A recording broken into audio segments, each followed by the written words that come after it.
খাইলি?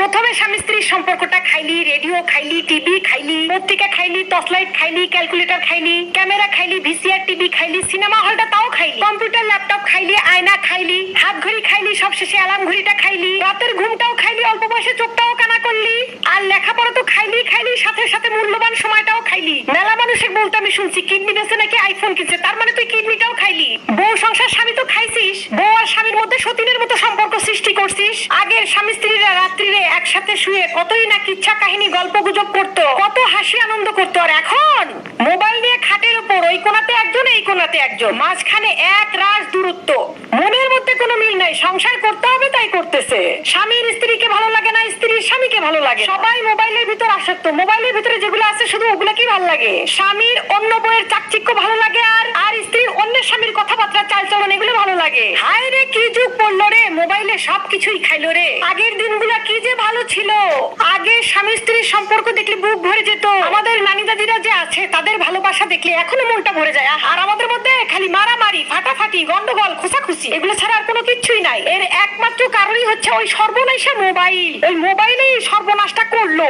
এই যে আগের স্বামীরা কাজে থেকে আসলে বাড়িতে এসে ঢুকে বলতো, বউ আমার জন্য একটু পানি টানি রেডি করো। আর এখন বাড়িতে আসার সাথে সাথে প্রাচীরের এই পাশ থেকে ওয়াইফাই কানেক্ট করে মোবাইল দেখতে দেখতে ঢুকবে, ঢুকে বলবে ভাত দে। বউয়ের দিকে তাকানোর সময় নাই, বউ খাইছে কিনা, পড়ছে কিনা, কোনো জিজ্ঞাসাবাদ কিচ্ছু নাই। ওই মোবাইল টিপতে টিপতেই ভাত গিলবে, তারপর বউকে একবার জিজ্ঞাসা করবে না, একটু বউয়ের দিকে তাকাবে না।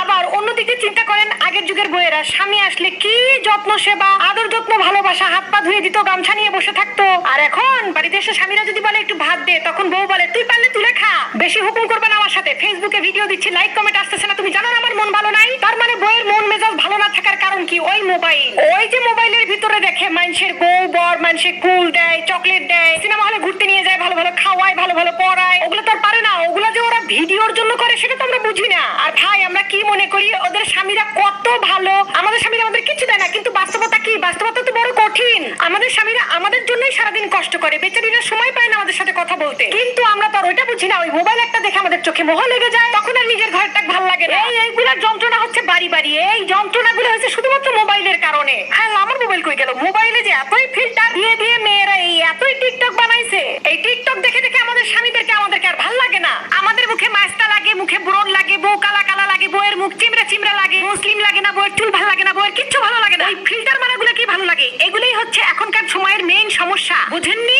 আর বউদের সমস্যা হয়ে গেছে ওই যে মানুষের স্বামী বউদেরকে এত ভালোবাসে, বড় বড় গিফট কিনে দেয়, দামি দামি কার কিনে দিছে। আমাদের কপালে তো রিক্সাও জোটে না, ভ্যানও জোটে না। কিন্তু ওগুলা ভাই, ওদের তো ওগুলো অন্য জিনিস, ওগুলা বুঝি না তো আমরা।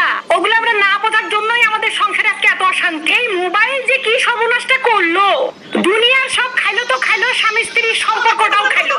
এই মোবাইল মনে হয় আর কিছুদিন পর স্বামী স্ত্রীর সম্পর্কটাই রাখবে না, দুনিয়ার থেকে তুলে নিবে মনে হয়। বাপরে বাপ, মোবাইলের কারণে খালি এখন পরকীয়া, ঘরে ঘরে পরকীয়া। এর বউ ওর সাথে চলে গেছে, এর বয়ফ্রেন্ড ওর সাথে চলে গেছে। এই একটা যুগ জামানা পড়লো। সি সি সি, এই মোবাইলের জন্য এখন পরকীয়াটা মানুষের কাছে ফ্যাশন হয়ে গেছে। মানে ডিজিটাল যুগ, ডিজিটাল ফ্যাশন, ডিজিটাল পরকীয়া। কোনো লাজ লজ্জা কিচ্ছু নাই, বরঞ্চ পরকীয়া করলে মনে হয় তারা জীবনে ধন্য হয়ে গেছে। তারা আবার ইন্টারভিউ দেয় মোবাইলের সামনে এসে, আমরা এই জন্য করছি, আমরা ওই জন্য করছি। মানে তারা যে পরকীয়া করছে সেটা তারা মনে করে না, তারা মনে করে কি আমরা ধন্য কিছু করে ফেলে দিছি। বাবা আমাকে একটা কথা বলতে চাই, যখনই নিজের মেয়েদের বিয়ে দেবেন তখন তাদেরকে ভালোভাবে বলে দেবেন, শোনো মামুনি, আমরা তো একজন যোগ্য ভালো মানুষ দেখেই তোমার এই বিয়েটা দিয়েছি। যদি সে হিংস্র জানোয়ারের মতো আচরণ করে তাহলে তোমার ফিরে আসার দরজা সব সময় খোলা আছে। অন্যায়ের শিকার হলে নিশ্চিন্তে বাড়ি ফিরে আসবা, কারণ বিয়েটা আবার করা যায়, কিন্তু জীবন তো শুধু একবারই পাওয়া যায়। আর এই জীবনটা একজন স্বার্থপর এবং লোভী মানুষের জন্য নষ্ট করো না। ফ্যামিলি ভক্ত হওয়া ভালো, তবে অতিরিক্ত ফ্যামিলি ভক্ত হতে গিয়ে আপনি আপনার স্ত্রীকে অসম্মান করে ফেলছেন না তো? তাহলে আপনি খুবই বোকা, কারণ একটা সময় পর ফ্যামিলির সবাই কিন্তু আপনার কাছ থেকে আস্তে আস্তে আলাদা হয়ে যাবে। শেষ বয়সে আপনার কাছে কে থাকবে? আপনার এই স্ত্রী ছাড়া। আত্মীয় স্বজনের উদ্দেশ্যে বলতেছি, সারাদিন কুটনামি আর পরনিন্দা কইরা রাতে অনলাইনে ইসলামিক স্ট্যাটাস দিলে আপনাদের মোবাইল হয়তো জান্নাতে যাইতে পারে, আপনাদের যাওয়ার জন্য কিন্তু আমল করিতে হইবে।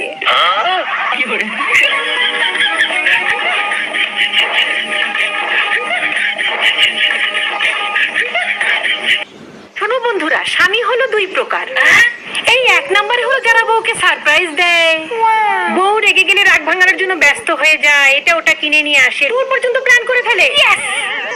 আবার এই ধরনের স্বামীগুলোকে তার পিছনে সবাই বউ পাগলা বললেও তার সামনে তার বউকে ছোট করে কথা বলবে এই কাজ করতে সবাই বাঘের মতো ভয় পায়।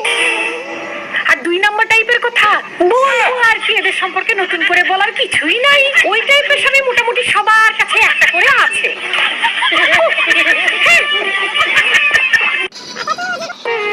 আমাদের মেয়েদের জীবন কি অদ্ভুত রে ভাই।